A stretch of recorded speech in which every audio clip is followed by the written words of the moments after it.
Welcome, everyone! It's a brand new day, brand new chance to learn.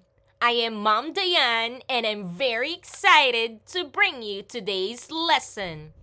So set your mind, ready your heart, and brace yourselves as we explore the world of literature. Feel the presence of our Lord Jesus Christ. Let us pray the Lord's Prayer. Our Father, who art in heaven, hallowed be thy name. Thy kingdom come, thy will be done on earth as it is in heaven. Give us this day our daily bread, and forgive us our trespasses, as we forgive those who trespass against us. And lead us not into temptation, but deliver us from evil. Amen.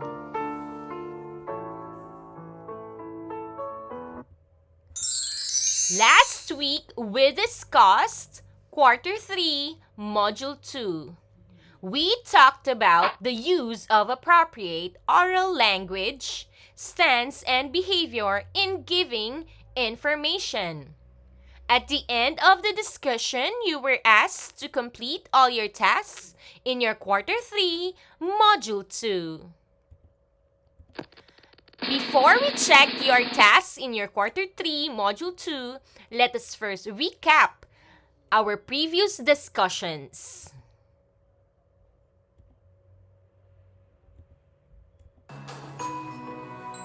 Before we go on, let's take a look at John's personal recount of his summer vacation. Read along as you listen, then let's answer the questions afterwards. Are you ready, John? Good morning, Miss Robbie and classmates. I am John Reyes, and I am going to share to you what I did last summer. My island paradise experience. Last summer break, my family went to Bantayan Island for a short vacation. From Cebu City, it took us about 5 hours to get there through bus and ferry boat. The travel was a little exhausting because of its distance, but it was all worth it. I was astonished upon seeing the island paradise for its pristine white beaches and crystal clear waters. When we were in the island, me and my brother Jake really enjoyed swimming while savoring our favorite seafoods like fish, crabs, squid, and shells. I must say that those were the freshest seafoods I've ever tasted. Aside from swimming, I also tried kayaking and jet skiing. At first, I was scared to try them, but my father helped me overcome my fear. Kayaking and jet skiing are definitely something that I would try again. As for my mother, she liked buying some memorabilia for her friends, such as locally crafted bracelets and other accessories. She also looked after my little sister who loved playing sandcastles by the beach. Indeed, my summer vacation was the best island experience in my entire life. I truly had an awesome bonding experience with my family. Thank you, John. Now let's answer some few questions. What did John share to the class? That's right. John shared about his island paradise experience. Question number 2. What are the events that happened during their vacation? Those are excellent answers. That's right. They went swimming, they ate some seafood, they went kayaking and jet skiing, they went to the beach, and did some shopping. Question number 3. When reporting or speaking in front of the class, what should the speaker observe? Oh, you got some great ideas. In sharing his personal recount to the class, John observed the following. First, he stood straight without unnecessary movements. When speaking in front, it's important to stand up straight so you can project your voice across the room. It will also promote good posture and allow the audience to focus on you and what you're saying. On the other hand, it's not good to walk around too much as it will distract your audience from what you're telling them. Second is he spoke in a well-modulated voice and maintained eye contact with the audience. Maintaining eye contact with your audience engages them, and you'll be able to tell if they're listening attentively or not. This way, you can adjust your volume or add more gestures if necessary to keep your audience interested. Third, he also used appropriate gestures to support his talk. Make your gestures and facial expressions as natural as possible. Don't overact, nor be bland and stiff in front.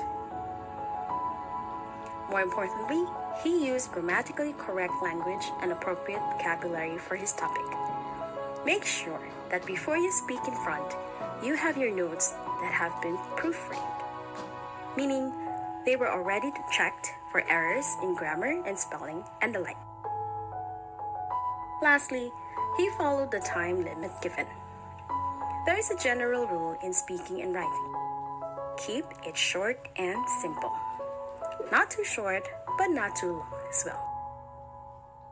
When giving information, instructions, making explanations, and narrating events and personal recounts, a speaker should use appropriate oral language, stance, and behavior. Now, what is oral language? An oral language is the system through which we use spoken words to express knowledge, ideas, and feelings. It consists of 6 areas: phonology, grammar, morphology, vocabulary, discourse, and pragmatics. We will not get into the details of each component, but feel free to check out the website for more information on the components of oral language. Now, we've already discussed about personal recounts, which is a retelling or sequence of events that happen to the writer or speaker. For this video, we will be talking about the parts of a personal recount. So these are the parts of a personal recount. Number 1 is the title. The title should tell the reader or listener what the recount is all about. Number 2 is the setting. The reader needs to know who is in the recount, where it took place, why it took place, and when it took place. This sets the scene for the events. Third are the events. The reader needs to know what happened. Events are recorded in the order they occurred, starting from the first event, then so on and so forth. Then you have the ending. It is a general comment about the event or the results of the event. It is used to end the recount. Here are the different parts of a personal recount. So you have the title, the setting that includes when, who, where, what or why, and you have the events and the ending. Let's use John's personal recount as an example. For the title, it was his island paradise experience. When it happened was last summer break. Who was in the recount is his family. Where it happened? In Bantayan Island. Why did they go to Bantayan Island? For a short vacation. For the first event, it describes their 5-hour trip traveling from Cebu City to Bantayan Island. The second event was what they did in the island. So John and his brother Jake enjoyed swimming and eating their favorite seafoods. The third event are the activities they had with their father. And for the last event are his mother and sister's activities. For the ending, John shared that that summer vacation was the best island experience he had. Are you able to identify the different parts of a personal recount? What is oral language? Language is the means to transfer your messages to another person. If you both speak same language, it is easier to understand each other. However, when the language used is not common to both of you, then there is a greater possibility for misinterpretation, which may lead to misunderstanding. Now, let's talk about characteristics of effective oral language. Number 1, clarity. Language must be grammatically correct in order to transfer exact meaning.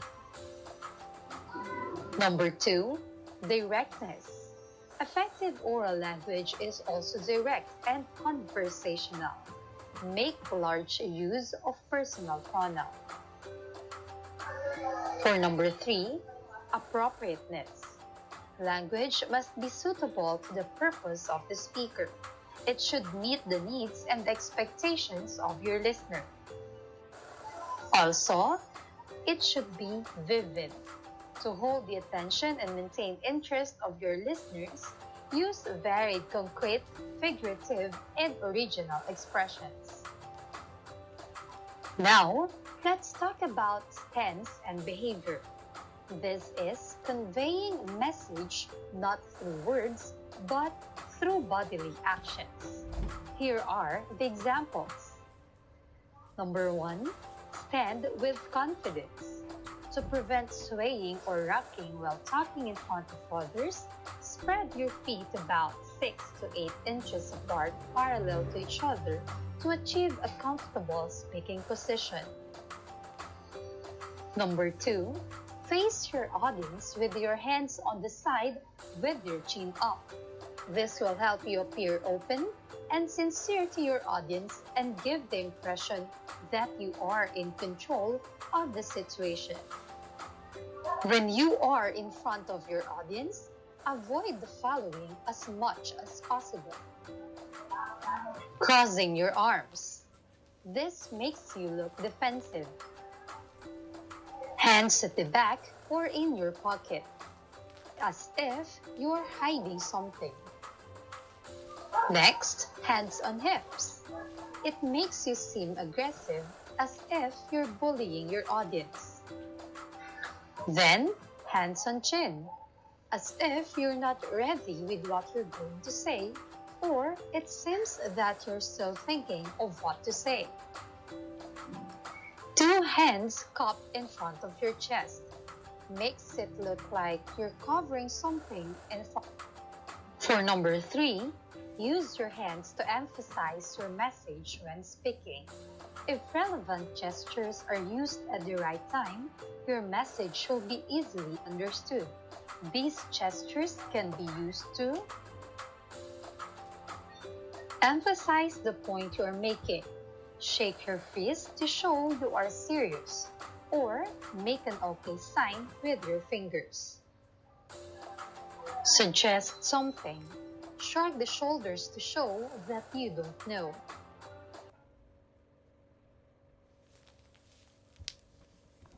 Well done in learning the appropriate oral language stance and behavior in delivering information. So now let us check your tests in your quarter 3 module 2.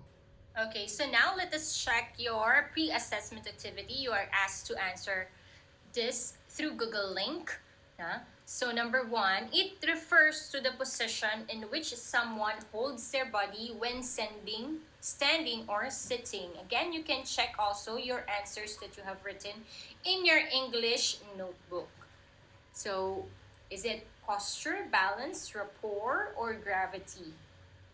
Also known as stance, bearing, or attitude, that is our posture. Next, number 2, it is the feeling of self-assurance arising from one's appreciation of one's own abilities or qualities.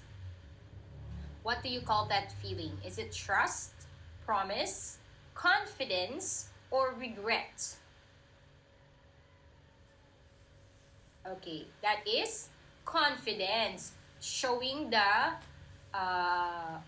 qualities of being sure, cool, being poised, talking with conviction and certainty. Now that is confidence. Next, which is the best example of oral language? Is it silent reading, informative speech, storytelling, or tableau? Informative speech. This intends to educate or instruct audience on particular topic using objective, factual information. So oral language is an example of informative speech. Next, it is an example of oral language that formally discuss a particular topic in a public meeting or legislative assembly in which opposing arguments are put forward. What kind of public meeting is it? Symposium, debate, essay, or orientation? Also known as discussion, argument, or dispute. That is debate. Next, number 5. The best way to communicate to your audience with conviction is through. So again, what is the best thing that we should do whenever we are communicating with someone? A, memorization, stand straight, shouting, or eye contact. So how can we achieve giving good conviction to our audience? That is eye contact. Okay, next activity, you are asked to identify whether the following statement is true or false. Number 1, your posture will affect your delivery of your own speech. True or false? Yes, good posture. You should have good posture. You stand straight. Look at your audience. That's the most important. Next, number 2, be on point in delivering your ideas. True or false? True. Deliver your topic in a way that is easy to understand, of course, or may offer a point of view. Next, number 3, avoid cracking jokes or spills. Is it a no-no or a go? That is false. Now, why? True. Why shouldn't we crack jokes or spills whenever we are giving or delivering an informative speech? No? Giving jokes or spills may offend or it may not be liked by the audience. No? So we have to be careful. The jokes may have been heard already also. No? So it may not be a good joke. It might make your audience not continue to listen to you anymore. So instead giving of a joke or spiel, you just go directly to your speech. Na? So avoid cracking jokes or spills. True. Next, number 4, look only at one area while speaking. That is, yes, it's false. No? Establish personal connection. Even a glance can keep people engaged. So you look at your audience when speaking. No? Next, number 5, speak with tone and modulation. True or false? True. When we speak, we are able to change the message by varying tone, stress on words, speech, and changing the rate of speech. The way you modulate your voice may have command over people. Hence, it is a very important skill to master. So the answer is true. Next, number 6, put your hands in your pocket the entire speech. So during the whole time that you are delivering your dialogue, are you supposed to put your hands inside your pocket? The answer is false, isn't it? Now, we have mentioned earlier, it may send wrong signal. Now, putting your hands in your pocket may indicate that you may be afraid, unsure, or not interested in the presentation. No? So that is a no-no. No? It's false. Next, number 7, do not forget to smile if needed. Is it true or false? Yes, true. If needed, you have to smile also. Don't be too serious also during the time of your discussion. Next, number 8, give them a poker face while speaking. False. You'll come off as snub, no? Or like a robot. Deadpan or a monotonic expression implies that you're not engaged in whatever it is you're going on around you, no? So, be a delight to converse with. Be interesting and open. No? So, you smile also as what we have said when needed. Next, number 9. Use hand gesture to intensify thoughts you want to convey. So, is it okay if your hands are going to move when you are conversing? That is true. Next, number 10. Be natural and stay focused on the topic or to the topic. Of course, the answer is true. Okay, next. For the evaluation, so you are asked to choose the correct answer also for the following sentences. Now, so number one are questions. Number one, it is a graphical representation or data or sketch presenting an ordered process. Is it chart, bar graph, drawing, or line graph? The answer is chart, also known as diagram. Next, number two, a movement of part of the body, especially a hand or the head, to express an idea or meaning. What do you call that movement? That is gesture. Next, number three, the key determinant of the meaning behind the message is, so what is it again? Is it posture, breathing, eye contact, or facial expression? The facial expression, no? So with the expression of your face, it includes the movement of your eyes also and your breathing. No? So facial expression is the key determinant. It's very important. No? Next, number four, an act of speaking and listening. The ways that humans communicate with one another. What do we call that? That is oral language. Next, number five, it makes a complex topic easy to understand or offer a point of view. Oral language, informative speech, oratorical, or essay. Informative speech. Na? So again, informative speech makes complex topic, yung mahirap na topic, na easy to understand or offer a point of view. That is the purpose of giving an informative speech. So that's it. Those are your activities under your Quarter 3, Module 2. Again, so all tests, you are to send a check output or checked quizzes in my messenger. So follow up on your performance tasks for your Quarter 3, Module 2. Again, you are asked to create your own video vlog, choosing from any of the situations below. No? So either you imagine yourself as a sales agent of a gadget and then you have to persuade your customer to avail your product.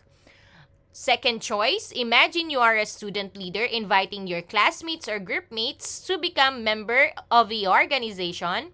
Inform them of the requirements in your organization or club. And third choice is imagine you are given a task to defend the less fortunate like street children, beggars, differently abled, individual, and so on. You are to discuss ways on how to be able to help the less fortunate. So again, you're going to choose only one situation and then create your own blog. Take note of all the appropriate oral language, stance, and behavior that we have discussed in delivering information. So now, let's proceed with your Quarter 3, Module 3. Now, so as I mentioned earlier, today we are going to explore this time the world of literature. Not only view it as an art form, but see also how a selection may be influenced by culture, history, and environment. After going through this module, you are expected to remark literature as part of our culture, history, and environment, analyze the relationship of the literature and current events, and supply own words or expressions that complete the given tasks. For your pre-assessment, you are asked to match the words in column A with its meaning in column B. Na? So please answer this in your notebook for the meantime, and then later on I'll be giving a Google link for you to type in your final answers for your work to be checked and recorded. Na? So what are the words? We have vague, folklore, onslaught, robust, culture, pliant, language, eminent, moro-moro, and insurmountable. Okay, so you're going to match the words with its meaning in column B. So what are the meaning? So letter A, traditional customs, tales, sayings, dances, or platforms preserved among people. What is that? So again, answer first in your notebook.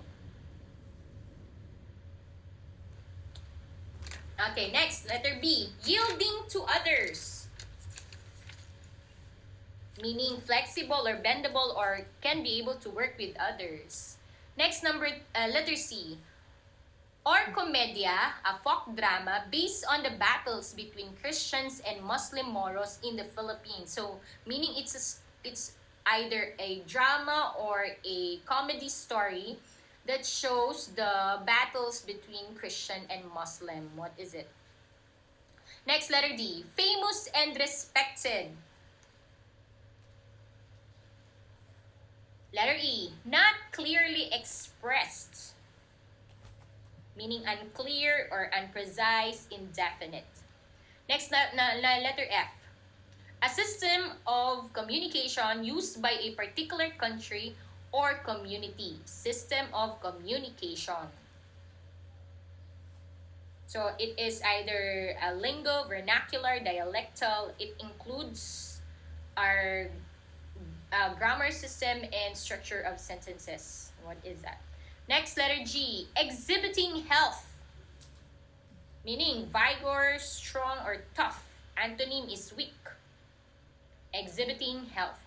Letter H. The customary beliefs, social forms, and material traits of a racial, religious, or social group.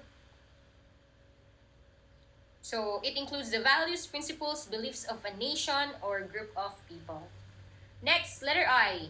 Unconquerable. Unconquerable or undefeatable or unbeatable.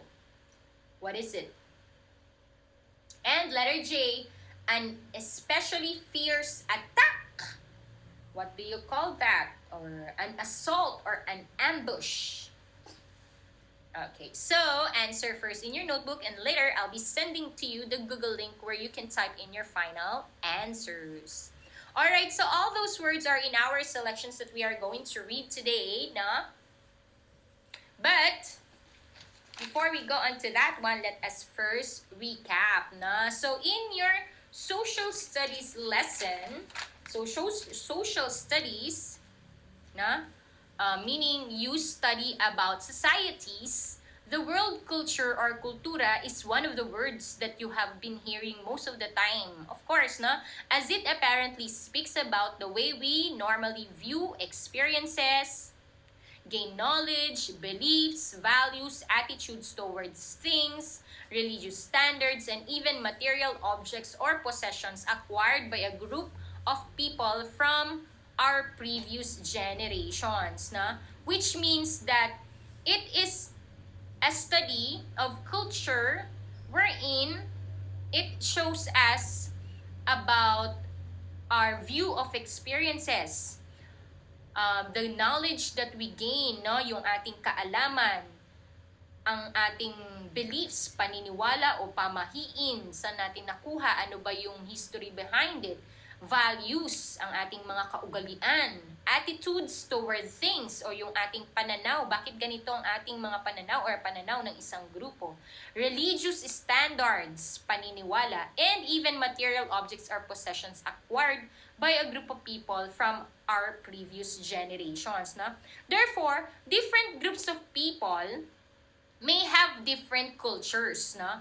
But some may also share similarities depending on the societies, history, and environment, which may produce or inhibit social shifts and changes in cultural practices. No?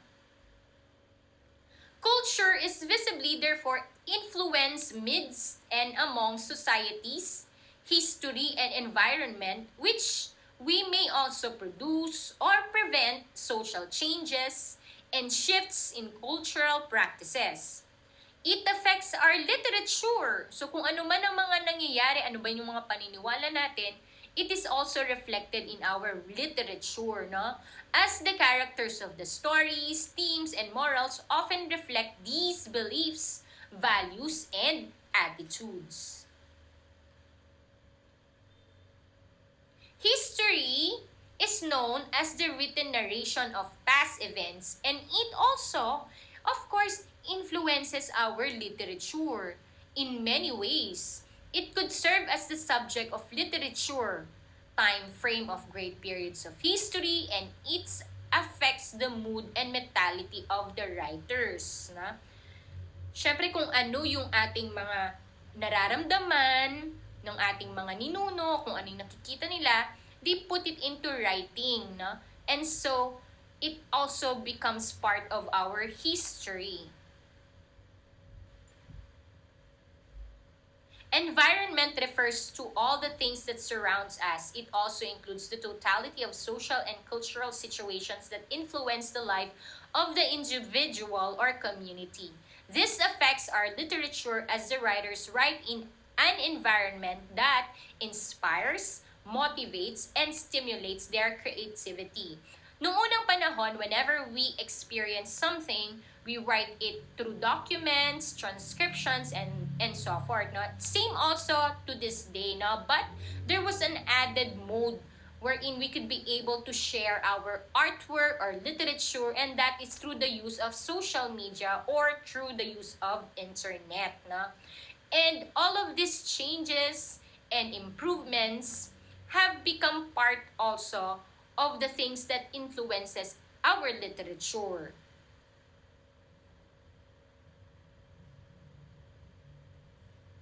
Okay, so everything, as we are continuously changing, we are trying to inspire, motivate, and stimulate also our creativity. Okay, for your next activity, you are asked to study the following illustrations that depicts the essence and significance of environment, history, and culture. You are to relate your observation to the story entitled Pliant Like a Bamboo. So these photos have a relation to the story that we're going to have today. Na? So let's take a look at this picture and connect them to the Philippine culture, history, society, and history. Na? So first off, so what can we say about the photo here? Okay. It shows in here what of the Filipino characteristics na ano yan? Pagtutulungan. Yes. So, Filipino cultures or attitude of, it shows Filipino culture or attitude of helping each other without waiting for any exchange, no? Or return, also known as bayanihan or pagtutulungan sa oras ng pangangailangan. Isn't it, class? At this time, is it still evident? Nagtutulungan pa rin ba ang mga Pilipino? Kahit walang hinihintay na kapalit, tayo ba ay nagtutulungan pa rin sa oras ng pangangailangan?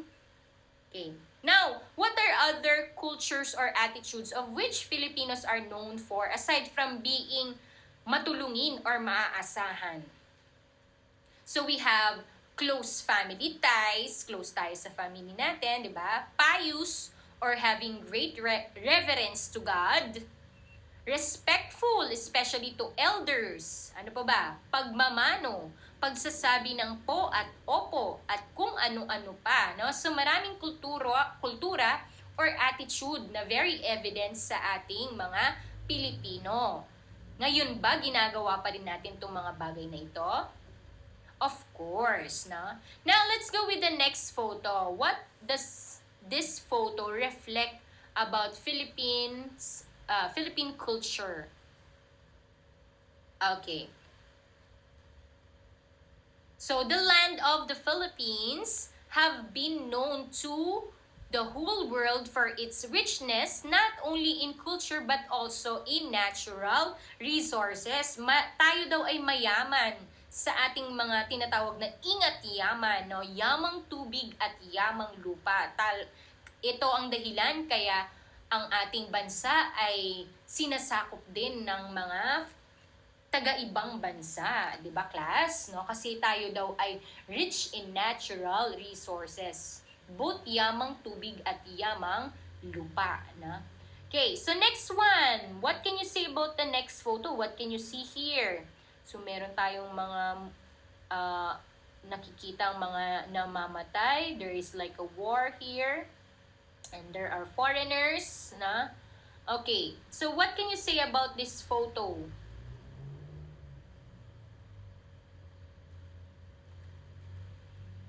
Okay, so as seen in this photo, now we can say that the Philippines have been colonized by many foreign countries. First, the Spaniards in 1521, led by Ferdinand Magellan, a Portuguese explorer sailing for Spain, named the island after King Philip II of Spain. It were then called Les Filipinas. Spaniards introduced Latin alphabet, literature, culture, and Christianity. Filipino nationalists attempt at independence. Famous of that time were Dr. Jose Rizal, our national artist, national hero, Emilio Aguinaldo, and Andres Bonifacio. Now, as we were fighting for independence against the Spaniards, US and Spain were having imminent war in 1898, no? Spain ceded Philippines for 20 million US dollars, imagine, no, to the US, no? Thousands of Filipinos' lives were lost that time. No? Economy and education system improved though, no? 1941, on the other hand, came the Japanese military. Again, 100,000 Filipinos died. General MacArthur promised, "I shall return." Then, the US restored pre-war. 1946, Philippines had transformed from a commonwealth to an independent republic. So, napakadaming pinagdaanan ng history ng Pilipinas before we have achieved to what we have right now, what we call the independence, Republic of the Philippines. Okay.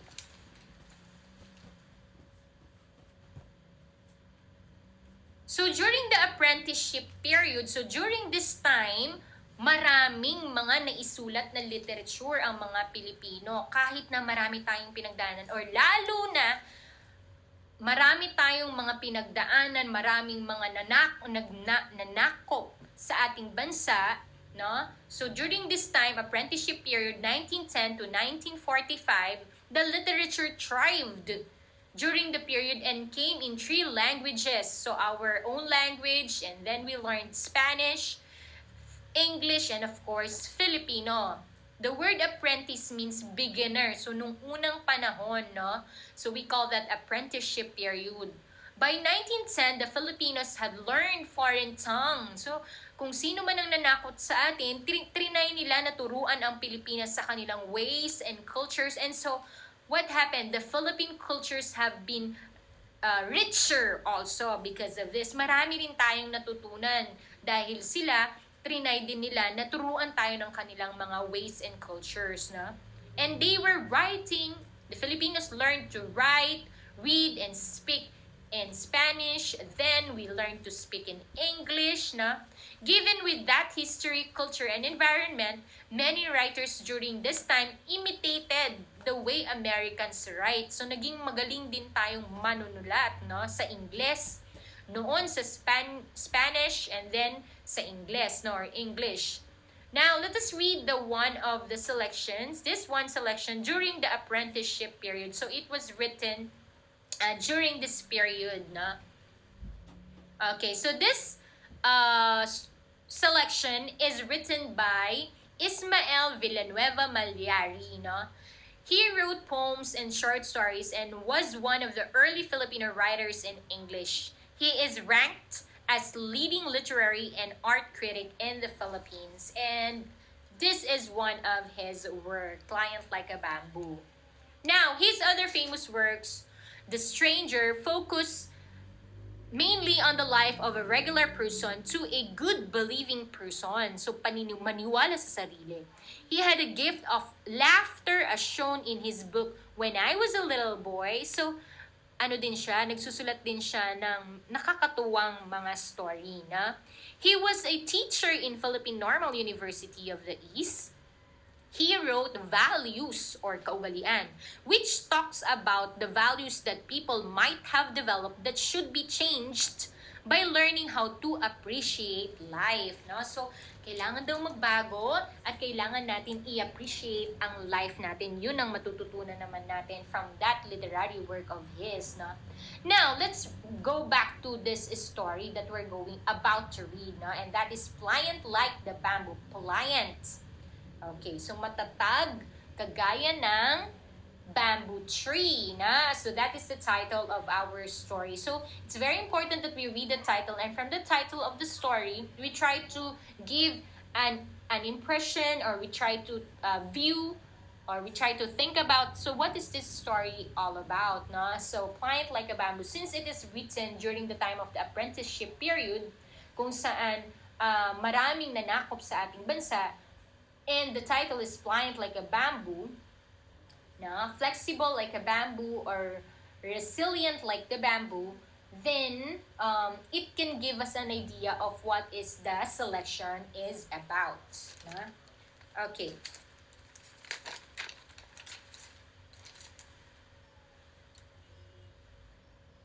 Alright, so this story, na, this story had been written as critics say if it is not great, it was excellent, no? Because Ismael Malyari was able to well describe the Filipinos' way of living through thick and thin. Sa hirap daw at sa ginhawa, no? That made the Filipinos distinctively different from others. No? Now, so as we read this story, let's find out what Filipino characteristics help him survive these oppressors or colonizers of our country. So the selection is quite long. That's why it was given to you in advance. I hope that you have read it already and tried to answer also all the activities. Na? So for us to be able to go through with the selection fast, now with the help of Ma'am Meryl Bundok, we're going to use her video clip. So let's watch this and get ready to, of course, take note of details of this story by Ismael Villanueva Malyari.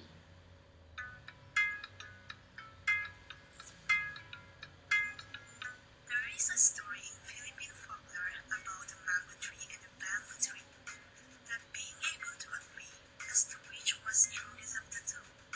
They called upon the wind to make the decision. The wind blew its hardest. The mango tree stood fast. It would not yield. It knew it was strong and sturdy. It would not sway. It was too proud. It was too sure of itself. But finally, its root gave way, and it tumbled down. The bamboo tree was wiser. It knew it was not as robust as the mango tree, and so every time the wind blew, it bent its head gracefully. It made no protest, but it let the winds have its way. When finally the wind got tired of blowing, the bamboo tree still stood in all its beauty and grace. The Filipino is like the bamboo. He knows that he is not strong enough to withstand the onslaught of superior forces, and so he yields. He bends his head gracefully with many loud protests. And he has survived.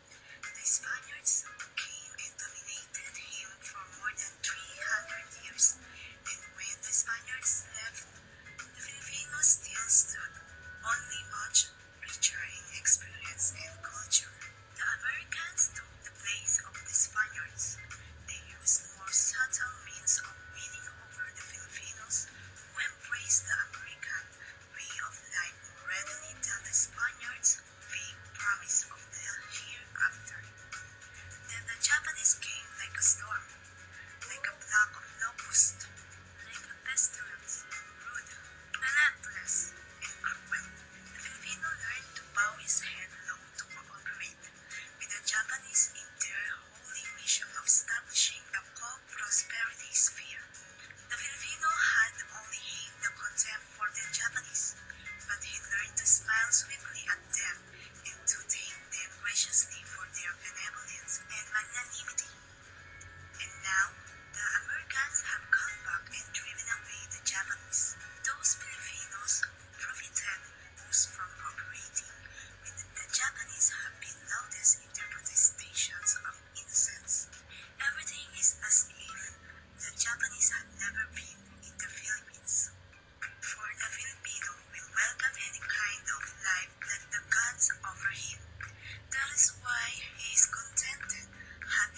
Okay. So you saw, no, in the picture, kahit na binagyo na, nakangiti pa, na? Alright, so for your activities, na, comprehension activities, you are going to answer these questions in your English notebook and then take a photo and send it to me, na, under let's dig in and let's evaluate, na? Okay, so first question, what two trees are compared in the essay? Na? So again, every time you answer a question, try your best to always answer in a complete sentence. Na? So how are we going to start answering this question? So the two trees that are compared in the essay are, so and then end it with a period. Next, second question, to which tree is Filipino likened? Saan daw na ikumpara ang mga Pilipino? Na, which tree and why? What makes the Filipino confident that he can survive difficulties in life? So, paano daw tayo nakasurvive sa mga paghihirap sa ating buhay? What makes the Filipino confident that he can survive? Next, number 4. Why do you think the author used the title Pliant Like a Bamboo? What does pliant like a bamboo mean? And why did he use this as a title for his selection? Number 5. Do you believe that the Filipinos have the capacity to survive foreign dominations and adjust to the most different situations? Na? So, ibig sabihin, naniniwala ba kayo na ang mga Pilipino may kapasidad tayo na ma-survive o malampasan ang mga foreign dominations o yung mananakop? Kapag may mga mananakop sa ating bansa, kaya nating mag-adjust kahit na iba ang sitwasyon nila or kultura nila sa ating kultura. So, how is that possible? You're going to explain why. How can the Filipinos do it? How are we able to survive foreign dominations? And last one, number 6, why can the Filipinos afford to laugh? Paano natin nagagawa na ngumiti pa rin, no? Despite the country's many problems, no? Even now, right now that we are experiencing pandemic, we are still able to find happiness and peace with our family, no? Explain your answer. Okay. Now, let's talk about the reasons why a literary piece are written. No? A selection or a literary piece can be written for different reasons. No? So, there are possible reasons. The writer may want to amuse the reader. Amuse, ibig sabihin, he wants to entertain.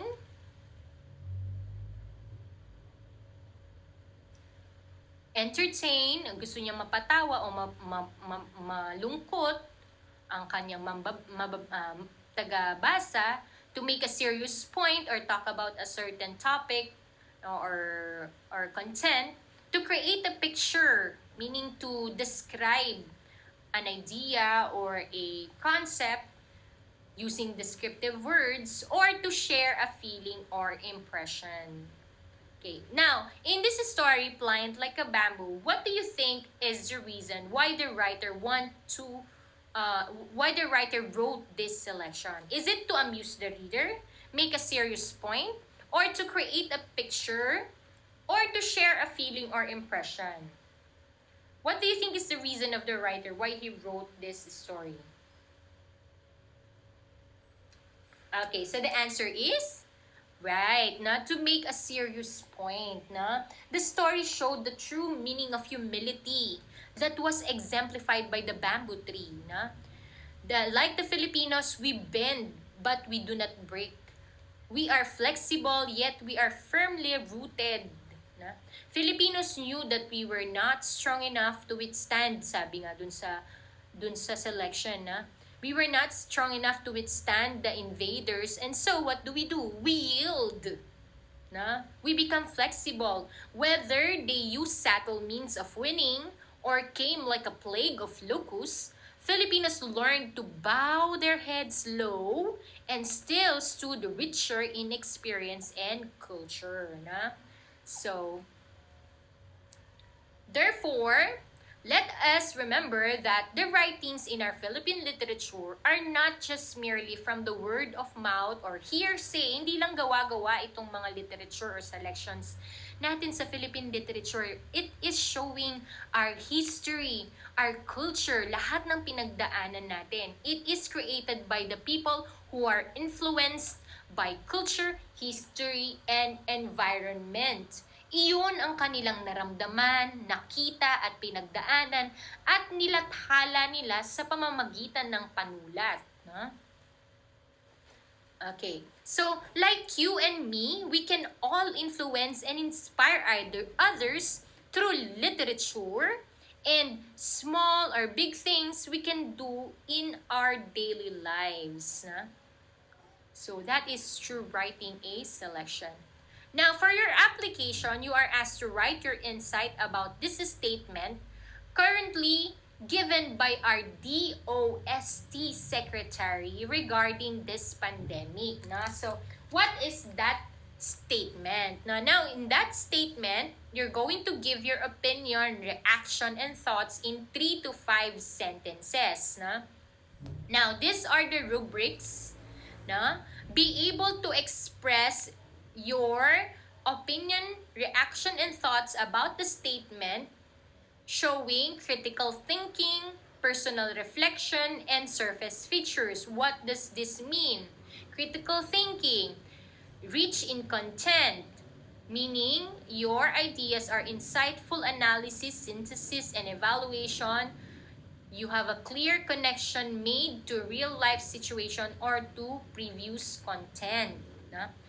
Next one, personal reflection, which means that your entries or the way you have explained the statement are high quality, consisting of personal reflection. So you are able to reflect based on your personal experiences, yung mga nakikita mo, yung nangyayari sa paligid mo, yung mga natutunan mo, that connect between real life learning and reading. And last one, surface features. So the arrangements of your sentences and your words, na free from grammatical or stylistical errors. Na. So all of these are 5 points each, so a total of 15 points. Na. So this is the statement written by DOST Secretary. Okay, that you're going to give your opinion, reaction, and thought in 3 to 5 sentences. Again, you answer in your English notebook and send me a photo of your application activity.